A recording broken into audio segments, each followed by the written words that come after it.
সামনেই পৌষ সংক্রান্তির পূর্ণ স্নান।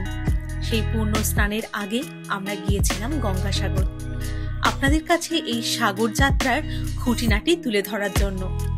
কিভাবে যাবেন, কি কি দেখবেন, পূজা দেওয়ার নতুন নিয়ম বিধিনিষেধ, কোথায় খাবেন, কোথায় থাকবেন, তার সম্পূর্ণ একটি তথ্য আপনারা কিন্তু এই ভিডিওতে পাবেন।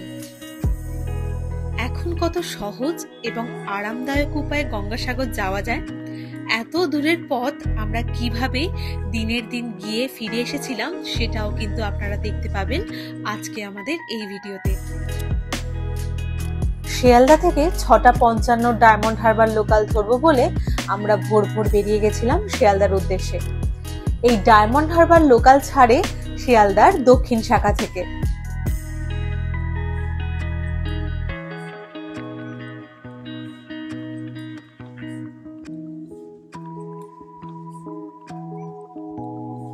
শিয়ালদা থেকে কিন্তু একদম রাইট টাইম 6:55 ছেড়ে দিল আমাদের ট্রেন।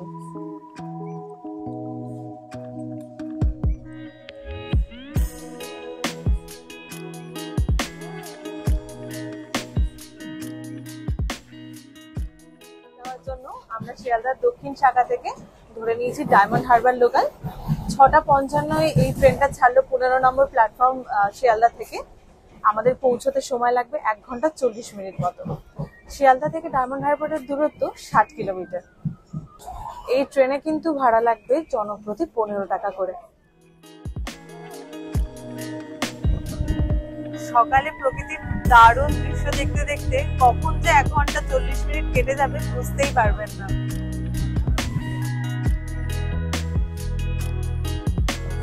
আমরা যেহেতু ক্রুজে করে যাব গঙ্গাসাগর, তাই কিন্তু আমরা এই রুটটা বেছেছি। আপনারা চাইলে কিন্তু নামখানা লোকাল ধরে নামখানা স্টেশনে নেবে, ওখান থেকে ভেসেল ধরেও গঙ্গাসাগর যেতে পারবেন। সকালের এই ডায়মন্ড হারবার লোকাল কিন্তু বেশ ফাঁকা ফাঁকা থাকে।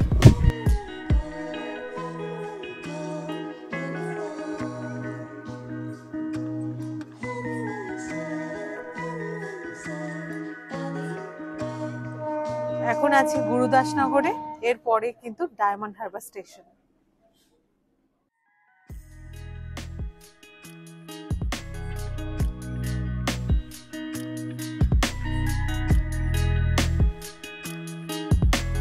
দেখতে দেখতেই আমরা পৌঁছে গেলাম ডায়মন্ড হারবার স্টেশনে।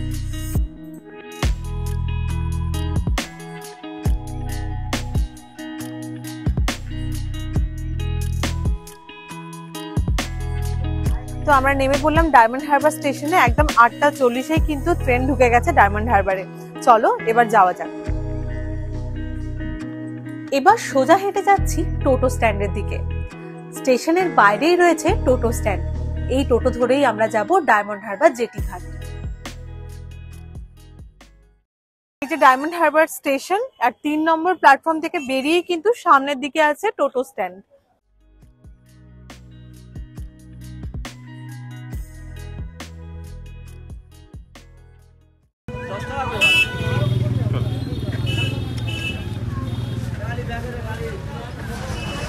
তো আমরা উঠে পড়েছি টোটোয়। টোটো করে যাচ্ছি হচ্ছে ডায়মন্ড হারবার জেটি ঘাট। ওখান থেকে কিন্তু আমরা ক্রুজ ধরবো, আর টোটোয় ভাড়া পড়ছে জনপ্রতি 10 টাকা করে।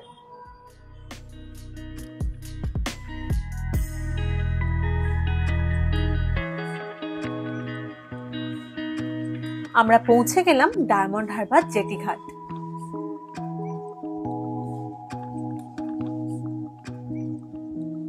এটা হলো জেটি ঘাটের মূল প্রবেশ পথ।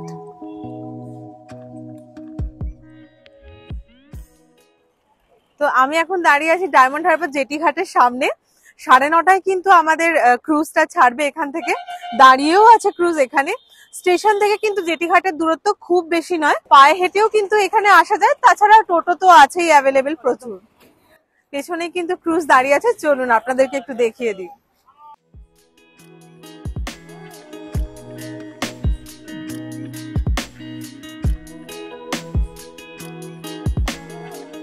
ঘড়িতে এখন বাজে 8:45। ঠিক 9টা নাগাদ কিন্তু জেটি ঘাটের যে দরজা সেটা খোলা হবে এবং আমরা ভিতরে যেতে পারবো।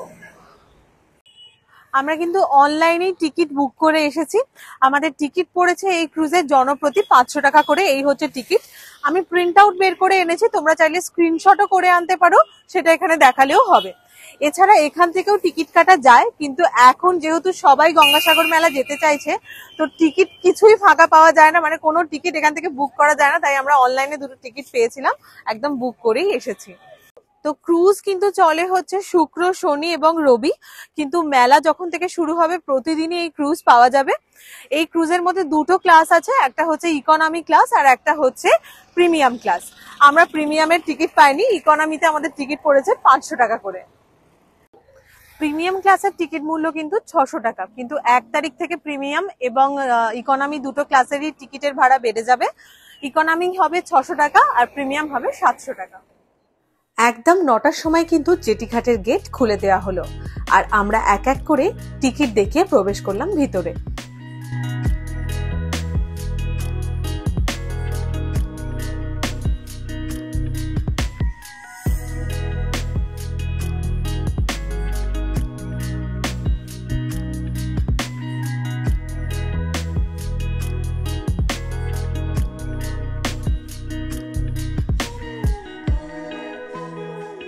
গেটের মুখে টিকিট চেক করিয়ে এবার আমরা যাচ্ছি ক্রুজের দিকে, চলুন।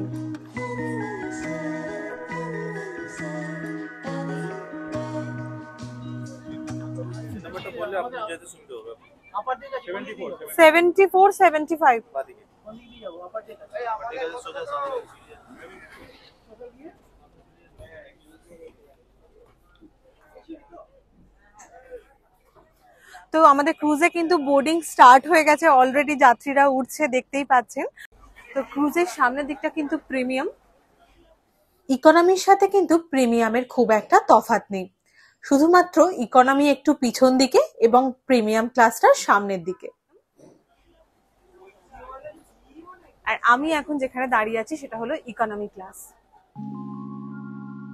যেমনটা আপনারা দেখতে পাচ্ছেন এই ক্রুজে কিন্তু সিটের অ্যারেঞ্জমেন্ট 3/4।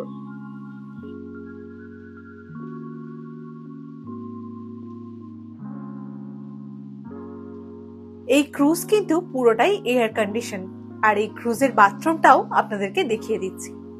এই ক্রুজে মোট 3টে বাথরুম ছিল, প্রত্যেকটা বাথরুমে কিন্তু বেশ পরিষ্কার পরিচ্ছন্ন।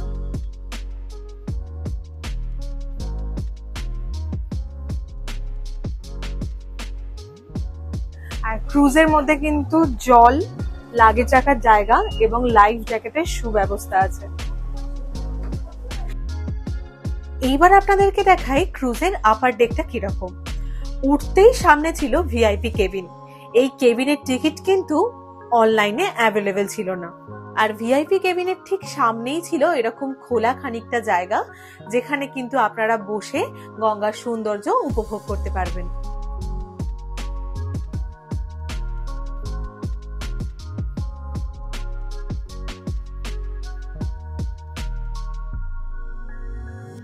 ঠিক 9:30টার সময় কিন্তু আমাদের ক্রুজ রওনা দিল কচুবেড়িয়া ফেরিঘাটের উদ্দেশ্যে।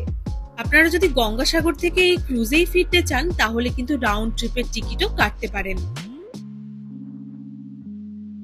এই ক্রুজে প্রায় 100 জন যাত্রী ছিলেন এবং প্রত্যেক যাত্রীকেই একবার করে সুযোগ করে দেয়া হয়েছিল আপার ডেক এবং ক্যাপ্টেন কেবিনে যাওয়ার। সকালবেলা ক্রুজের মধ্যে কিন্তু ব্রেকফাস্টের ব্যবস্থাও রয়েছে, তবে সেটা আপনাকে টিকিট কাটার সময় বুকিং করতে হবে। কিন্তু ক্রুজের মধ্যে সব যাত্রীদের জন্য চা এবং স্ন্যাক্স কিনে খাওয়ার ব্যবস্থা ছিল। আপার ডেকে ভিআইপি কেবিনের সামনেই রয়েছে ক্যাপ্টেন কেবিন।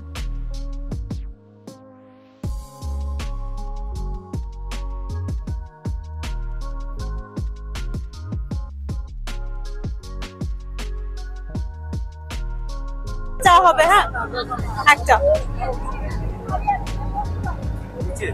কত দাদা?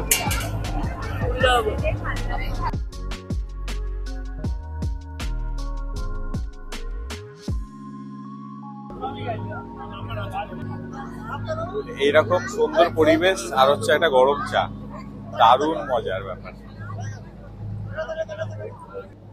গঙ্গাসাগর যাওয়ার জন্য এই ক্রুজের জার্নি কিন্তু ভীষণই আরামদায়ক।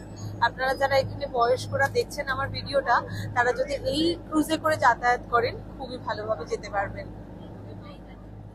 শীতের মিঠেল রোদ আর সাগরের ঠান্ডা ঠান্ডা হাওয়া গায়ে লাগিয়ে প্রথমবার যাচ্ছি গঙ্গাসাগরে।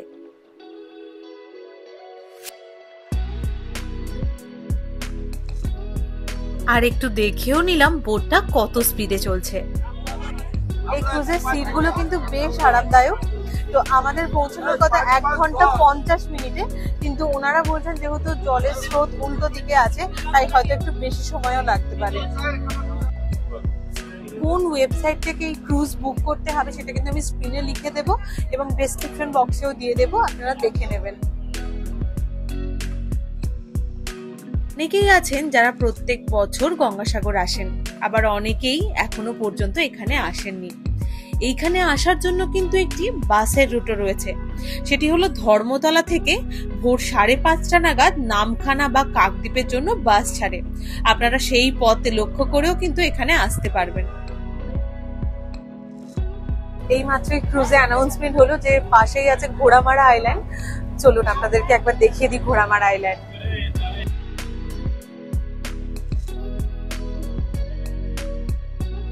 আর এই ঘোড়ামারা আইল্যান্ড দেখতে দেখতেই আমরা পৌঁছে গেলাম আমাদের গন্তব্য কচুবেড়িয়া ফেরিঘাটে।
ঘড়িতে বাজে এখন 12:00 আর আমরা পৌঁছে গেলাম কচুবেড়িয়া জেটিঘাটে।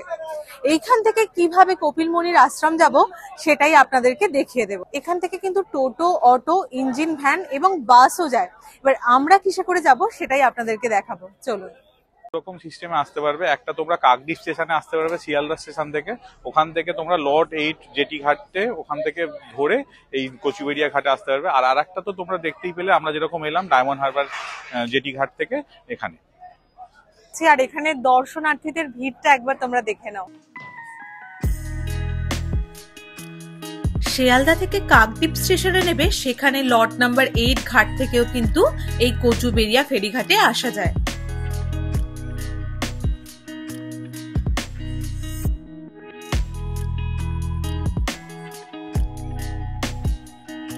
কচুবেড়িয়া ঘাট থেকে বেরিয়ে খানিকটা হাঁটলেই দেখতে পাবেন টোটো, অটো, টাটা সুমো, ম্যাজিক গাড়ি, বাস। আমার পিছন দিকে কিন্তু আপনারা দেখতে পাচ্ছেন যে কচুবেড়িয়া ফেরিঘাটের যে গেট, তার বাইরেই কিন্তু প্রচুর ম্যাজিক টোটো পাওয়া যায় কপিলমুনি আশ্রম যাওয়ার জন্য। এই রাস্তার বাঁ দিকটা হলো ম্যাজিক এবং টাটা সুমো স্ট্যান্ড, আর ডান দিকটা হলো টোটো এবং অটো স্ট্যান্ড।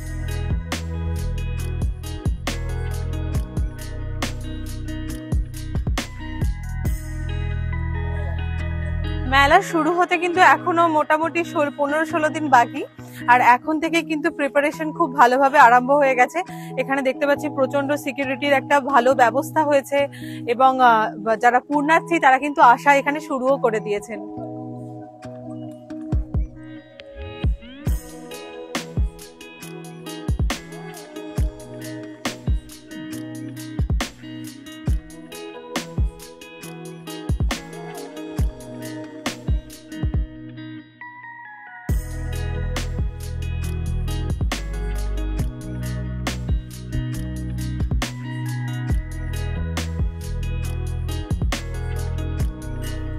ফেরিঘাট থেকে কিন্তু একটু এগিয়ে এসেই বাস স্ট্যান্ড আছে, প্রচুর বাস এখানে আছে, যেগুলো সবই যায় হচ্ছে কপিলমুনির আশ্রম।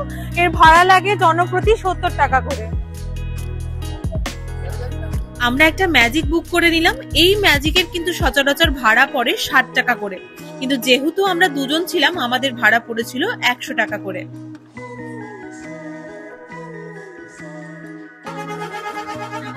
তো আমরা কপিলমুনি আশ্রম যাওয়ার জন্য শেয়ারে ম্যাজিকে উঠে পড়েছি। এখানে পড়ছে হচ্ছে আমাদের 100 টাকা করে।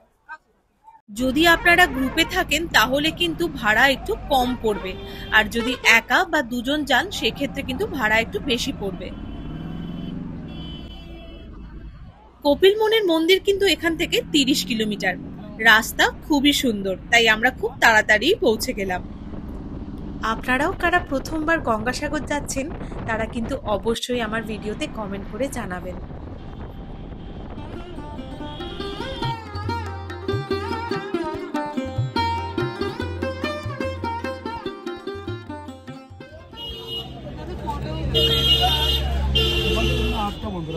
আটটা অবধি, মানে কতক্ষণ অন্তর অন্তর ছাড়ে মোটামুটি? এখন ভেসেল বন্ধ আছে, 7টার পরে চালু হবে। আচ্ছা, 7টার পরে ভেসেল চালু হবে। ভেসেল চালু হবে, ওই ভেসেল থাকবে 8:30 9টা পর্যন্ত, যতবারই লোক থাকবে। আচ্ছা, লোক না থাকলে আর কপিলমুনি আশ্রম 2 মিনিট হেঁটে গেলে হবে, না টোটো আছে, ই রিকশা আছে, ওটাই এখান থেকে মানে এখন যদি আমরা রিটার্ন করি ধরুন কোন ভেসেল নেই তো বন্ধ, কখন কটায় পৌঁছাবো? ওই এখান থেকে পৌঁছালে ওই তুমি 40 মিনিট 50 মিনিট ধরে। আর ওখানে কটায়? আর ওখানে 7টায় ভেসেল, সন্ধ্যে 7টা। আচ্ছা, সন্ধ্যে 7টা থেকে শুরু, তার আগে কোনো ভেসেল বন্ধ। ওই ট্রলার আছে, নৌকোগুলো যাচ্ছে। কথায় আছে সব তীর্থ বারবার, গঙ্গাসাগর একবার, কিন্তু এখন আর গঙ্গাসাগর একবার এলে চলবে না, কারণ গঙ্গাসাগর আসার ব্যবস্থা কিন্তু এখন হয়ে গেছে দারুণ। আমরা পৌঁছে গেলাম গঙ্গাসাগরে। এইবার যাব আমরা কপিলমুনির আশ্রম, আপনাদেরকেও দর্শন করাবো, সঙ্গে থাকুন।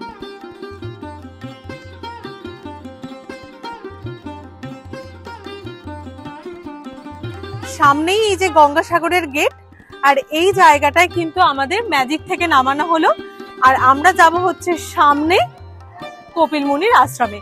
এখান থেকে হেঁটে 2 মিনিট লাগবে। এই স্ট্যান্ডে কিন্তু পুলিশ সহায়তা কেন্দ্র আছে, আর যারা ভাবছেন যে হেঁটে কপিলমুনি আশ্রম যেতে পারবো না, ওনারা কিন্তু এই টোটো ভাড়া করে যেতে পারবেন কপিলমুনি আশ্রম।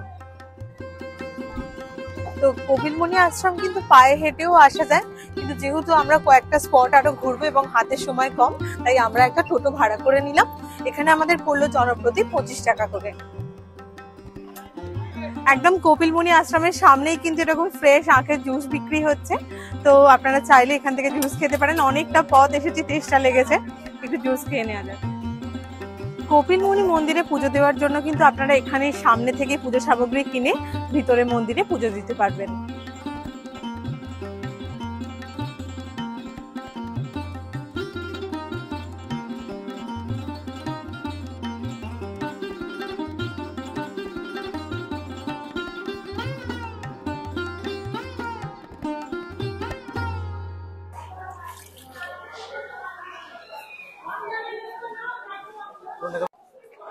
ওইগুলো 100 নারকোল মিষ্টির প্যাকেট, নকুলদানা, আলতা, সিঁদুর, মঙ্গলভোগ সব দিয়ে 200।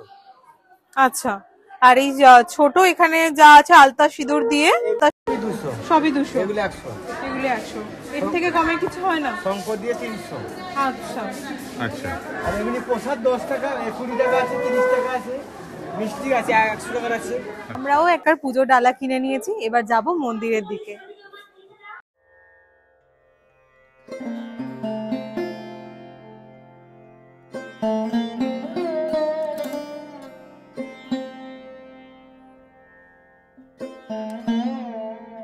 কপিলমুনির এই মন্দিরটি কিন্তু নতুন মন্দির। পুরনো মন্দিরটি অনেক দিন আগেই সাগর গর্ভে বিলীন হয়ে গেছে। কথিত আছে অযোধ্যা নগরীর রাজা সাগর একবার যজ্ঞের আয়োজন করেন, আর সেই যজ্ঞের ঘোড়া ইন্দ্রদেব লুকিয়ে রেখেছিলেন পাতালে। রাজার 60,000 পুত্র ঘোড়া খুঁজতে খুঁজতে পাতালে এলে তারা সেখানে ঘোড়াটিকে দেখতে পান, এবং ঘোড়ার পাশেই দেখতে পান তপস্যারত এক মুনি। তিনিই ছিলেন বিষ্ণুর অবতার কপিলমুনি। কপিলমুনি ঘোড়াটিকে অপহরণ করেছেন এমন সন্দেহে রাজার 60,000 পুত্র কপিলমুনিকে আক্রমণ করেন। ক্ষুব্ধ হয়ে কপিল মুনি তাদের ভস্ম করে দেন এবং তাদের আত্মার ঠাঁই হয় নরকে। সেই 60,000 পুত্রকে স্বর্গবাসী করার জন্য রাজা সাগর বহুবার কপিল মুনির কাছে অনুরোধ করেন। তখন কপিল মুনি বলেন, যদি দেবী পার্বতী কোনোদিন গঙ্গা রূপে মর্তে অবতীর্ণ হন, তবে তার পবিত্র জলের স্পর্শে সেই 60,000 পুত্র স্বর্গবাসী হবেন। কপিল মুনির কথা মতো রাজা সাগরের বংশধর ভগীরথ ব্রহ্মাকে খুশি করে গঙ্গাকে মর্তে আনার অনুমতি পেলেন এবং পবিত্র নদীর জলধারার স্পর্শে পাপ মুক্তি ঘটল সেই 60,000 পুত্রের এবং তারা স্বর্গবাসী হলেন। বলা হয়, যেখানে রাজার 60,000 পুত্র ভস্মীভূত হয়েছিল সেই জায়গাতেই নাকি গড়ে উঠেছে কপিল মুনির এই আশ্রম। মন্দিরের ভিতরে কিন্তু কপিল মুনির মূর্তি ছাড়াও রয়েছে নানান দেবদেবীর মূর্তি।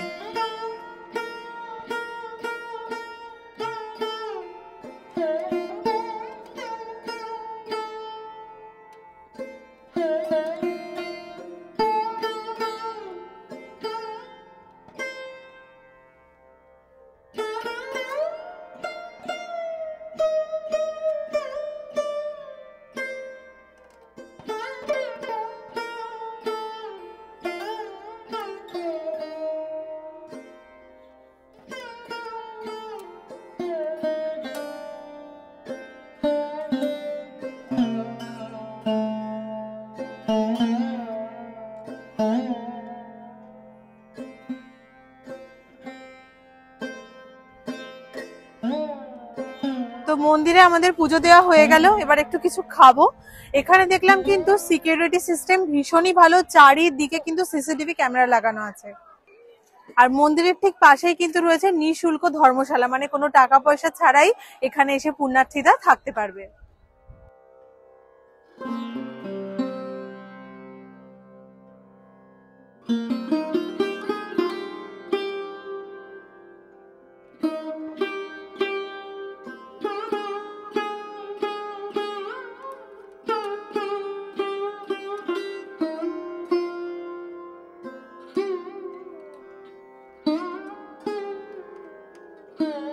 মন্দিরে ঢোকার ঠিক মুখেই রয়েছে প্রচুর খাবার দাবারের দোকান। এখানে কিন্তু আমিষ এবং নিরামিষ দু ধরনের খাবারই পাওয়া যায়।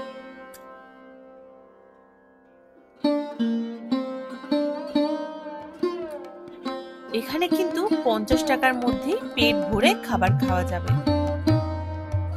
মন্দিরের বাইরেরই একটা হোটেলে আমরা খেতে এসেছি। অনেকটা যেহেতু বেলা হয়ে গেছে আর ভাত খাচ্ছি না, তো রুটি নিয়ে নিয়েছি। ভাত কিন্তু এত বেলা পর্যন্ত অ্যাভেলেবেল আছে।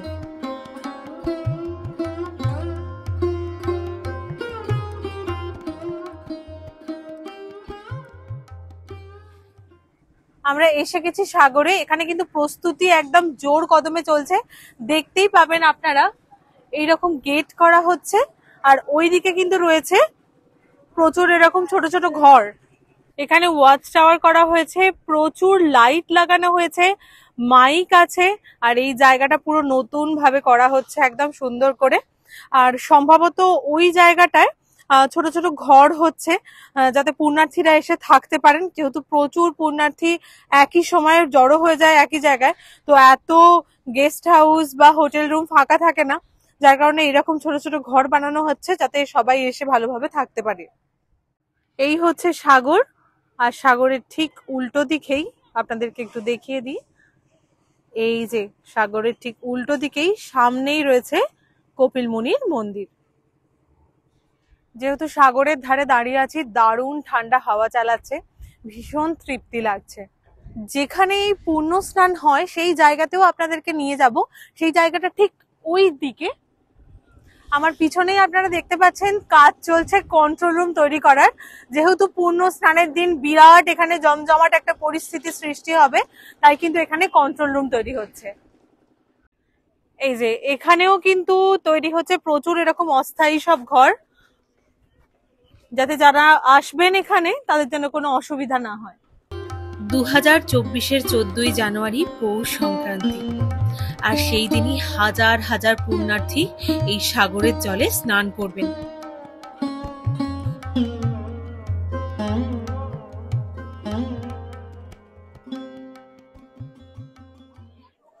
আমি একদম যেখানটা দাঁড়িয়ে আছি এখানে কিন্তু কয়েকদিন পরে আর পা রাখার জায়গা থাকবে না।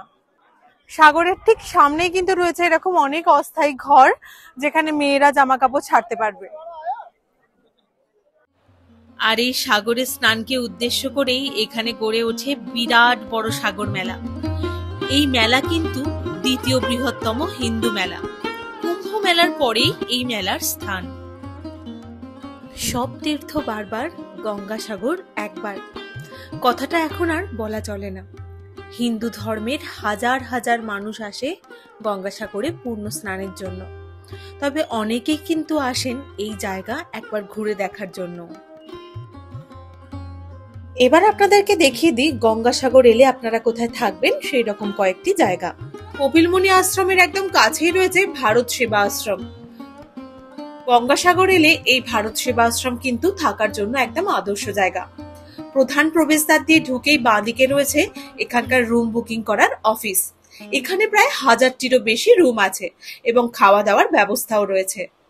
এছাড়াও এখানে কিন্তু একটি ইউথ হোস্টেলের ব্যবস্থাও আছে।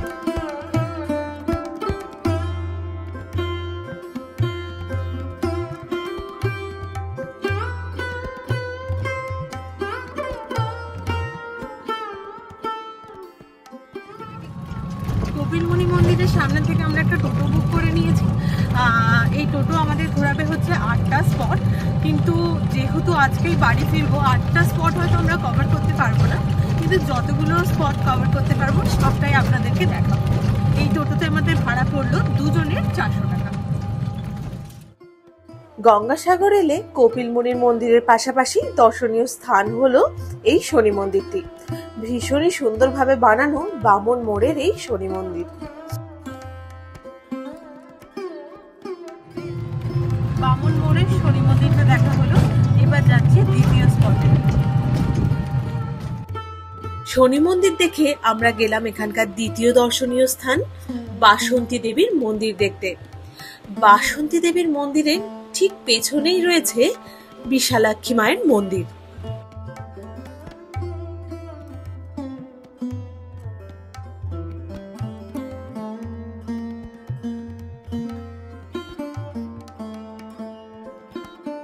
এই বিশালাক্ষী মায়ের মন্দিরের চেহারা দেখলে কিন্তু বোঝা যায় মন্দিরটি বেশ পুরনো।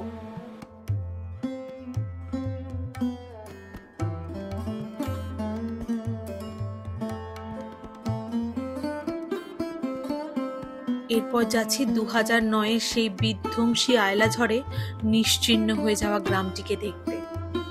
আমি যে গ্রামটিতে এখন দাঁড়িয়ে আছি এর পাশাপাশি আরো 2টি গ্রাম কিন্তু আয়লা ঝড়ে একদম নিশ্চিহ্ন হয়ে গেছে। আপনারা দেখতে পাবেন আমার পিছনে যে বাড়িটি আছে এখনো তার কি পরিস্থিতি।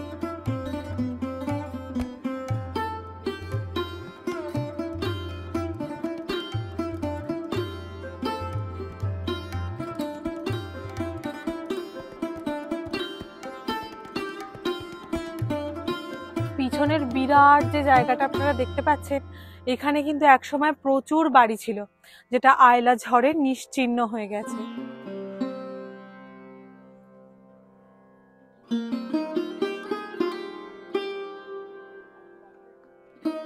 যার কারণে এই জায়গার নামই হয়ে গেছে আয়লা গ্রাম।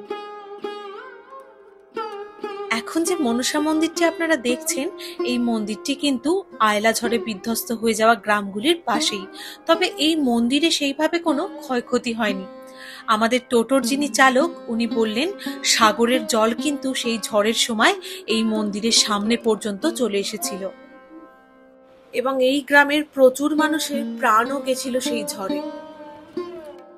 এই মনসা মন্দির এবং আয়লা গ্রাম দেখার পর আমরা চললাম নবনির্মিত একটি শিব মন্দির দেখতে।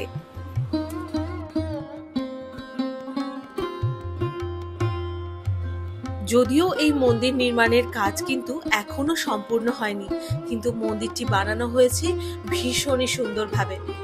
এই শিব মন্দিরটির নাম চন্দনেশ্বর শিব মন্দির। শিব মন্দিরের দেওয়ালের গায়ে রয়েছে রামায়ণ মহাভারতের নানান সব কাহিনী।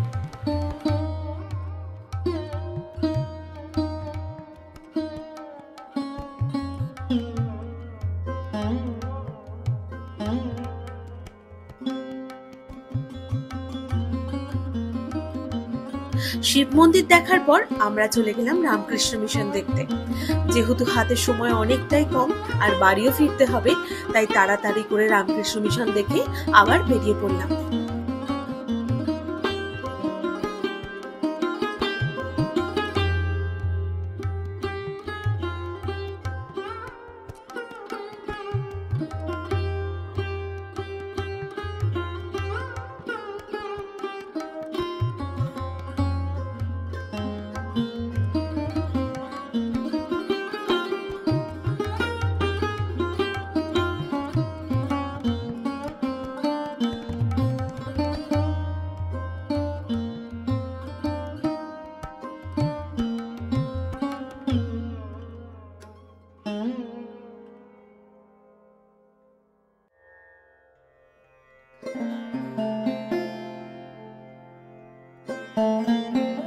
এরপর আমরা চলে এলাম আমাদের শেষ গন্তব্য নাগ সরোবরে।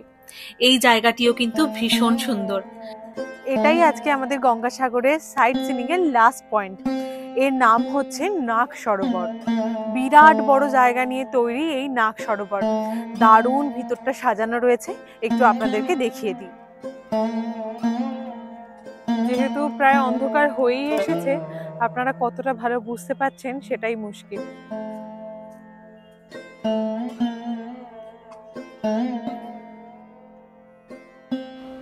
নাগ সরোবর দেখে আমরা ওই রাস্তা থেকেই ধরে নিলাম একটি অটো কচুবেড়িয়া ফেরিঘাট আসার জন্য।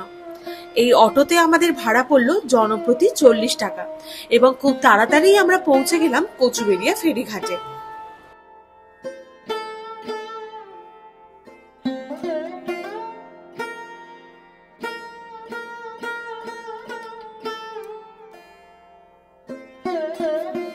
তো যে টোটো দাদার সাথে আমরা সাইট সিন করতে গেছিলাম, উনি আমাদেরকে একটা অটো ধরিয়ে দিলেন, যেটা আমাদেরকে নামিয়ে দিল হচ্ছে কচুবেড়িয়া ফেরিঘাট। আর আমাদের ভাড়া পড়লো জনপ্রতি 40 টাকা করে। কচুবেড়িয়া ফেরিঘাট থেকে আমরা কিভাবে শিয়ালদা যাচ্ছি সেটাই আপনাদেরকে দেখাবো। আপনারা দেখেইছিলেন যে আমরা এসেছিলাম কিন্তু ডায়মন্ড হারবার দিয়ে, কিন্তু এবার আমরা ফিরবো না ডায়মন্ড হারবার দিয়ে, আমরা ফিরবো হচ্ছে কাকদ্বীপ দিয়ে। সন্ধ্যে 7টা থেকে শুরু হয় কচুবেড়িয়া ফেরিঘাটের ভেসেল। কিন্তু ফেরিঘাটের বাইরের এই দৃশ্যটা একবার দেখুন। প্রায় হাজার হাজার মানুষ দাঁড়িয়ে আছে এই ভেসেলে উঠবেন বলে। তাই এত বড় লাইনে না দাঁড়িয়ে আমরা চড়লাম ট্রলারে ঘাট পার করার জন্য।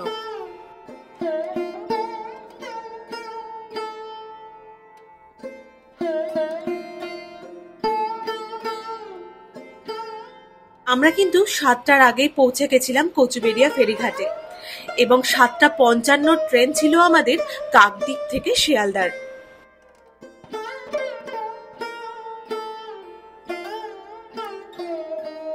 কাকদ্বীপ থেকে কিন্তু ট্রেনে করে শিয়ালদা যেতে সময় লাগবে 2.5 ঘন্টা। আর এই ট্রেন মিস হলে আমাদের বাড়ি ফিরতে ভীষণ সমস্যা হয়ে যেত, তাই ট্রলারে ওঠা ছাড়া অন্য কোনো রাস্তা ছিল না।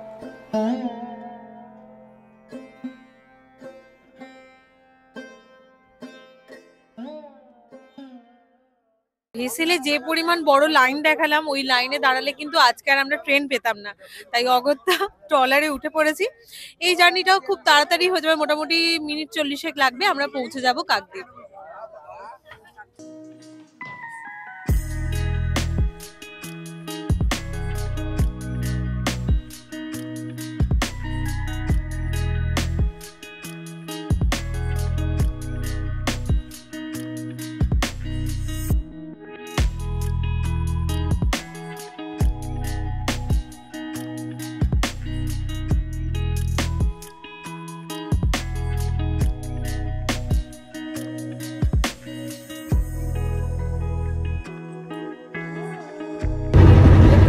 দুটো টিকিট কত লাগলো? 40 টাকা করে পার হেড।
ফেরিঘাটে নেমে আমরা চললাম ফেরিঘাটের বাইরে থেকে, সেখান থেকে ধরবো স্টেশন যাওয়ার অটো।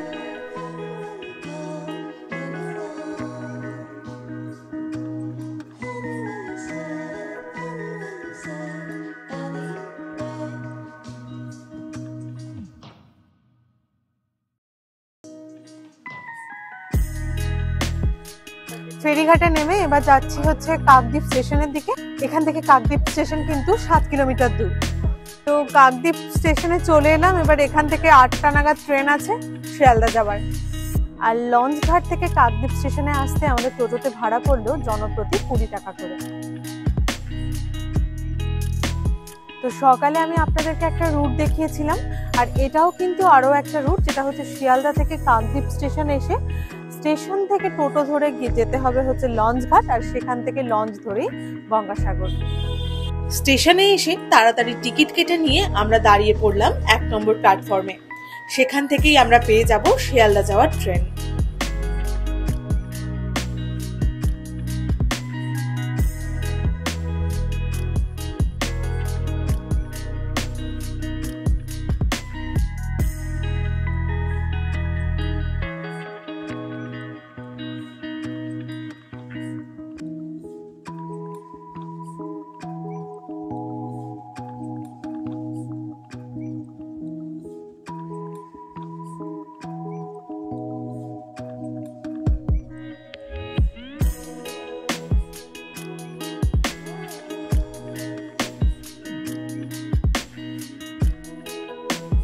ভিডিও শুরু করেছিলাম শিয়ালদা স্টেশন থেকে, আর গঙ্গাসাগর যাত্রা শেষ করলাম শিয়ালদা স্টেশন থেকেই। ভিডিও ভালো লেগে থাকলে অবশ্যই কিন্তু লাইক, শেয়ার আর সাবস্ক্রাইব করে দেবেন। আর অবশ্যই আমাকে একটা কমেন্ট করে জানাবেন যে গঙ্গাসাগর যাত্রাটা আপনাদের কেমন লাগলো। নতুন বছরের শুভেচ্ছা জানিয়ে শেষ করলাম আজকের এই ভিডিও। দেখা হবে আরো একটা নতুন ভিডিওতে।